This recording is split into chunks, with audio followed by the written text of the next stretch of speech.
Had a massive heart attack in July 1st, and fortunately my son, my oldest son, works for St. E. Florence as a pharmacist. I called him immediately. He came pick me up, took me to Fort Thomas Hospital, and of course they did the EKG and put me in the ambulance for my first ambulance ride.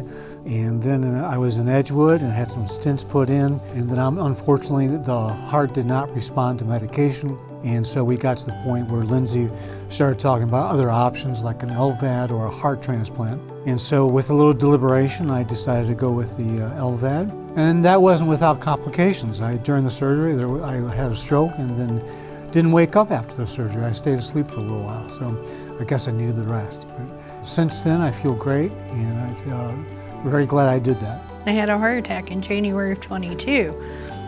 Bounced right back, no problems, right back to work. Woke up in mid-May of 22. It felt like a severe asthma attack. I had no idea what was going on. Dr. Groach held my hand through half the test and went right with me to do the test, and found out what was wrong with me. And within a matter of a month and a half, I had the LVAD.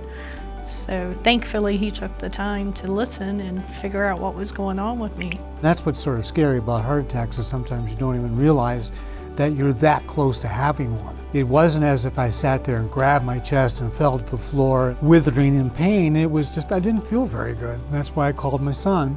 I was extremely short of breath. I couldn't even walk to the bathroom without hanging onto the walls, leaning on the grocery carts, things like that, sleeping quite a bit.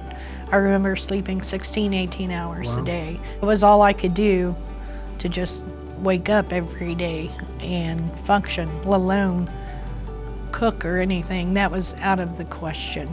So as my symptoms increased, my visits to cardiology increased, and it just came to a point where we didn't have a choice. We had to do something. So I remember when we went back to training for EMS, they all recognized you and couldn't believe how well you were doing. Absolutely. Even now, they still come by and visit me. If they're in the neighborhood, they'll just walk over and knock on the door. Hey, how you doing? It's such a blessing with the LVAD is now I'm not only doing all the normal things like grocery shopping and walking upstairs, but I'm going to cardiac rehab and doing the treadmill for 30 minutes and things like that, which I didn't even do that prior to all this. So there's not a whole lot to think about with that. You know, I'm alive and I'm sitting here, so that made that experience phenomenal.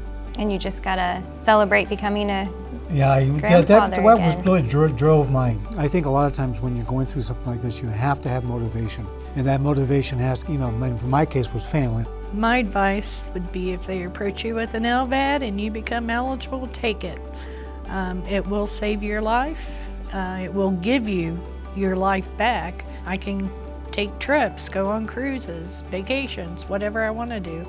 And don't be scared. It's a lot thrown at you all at once, but don't be scared, just do it.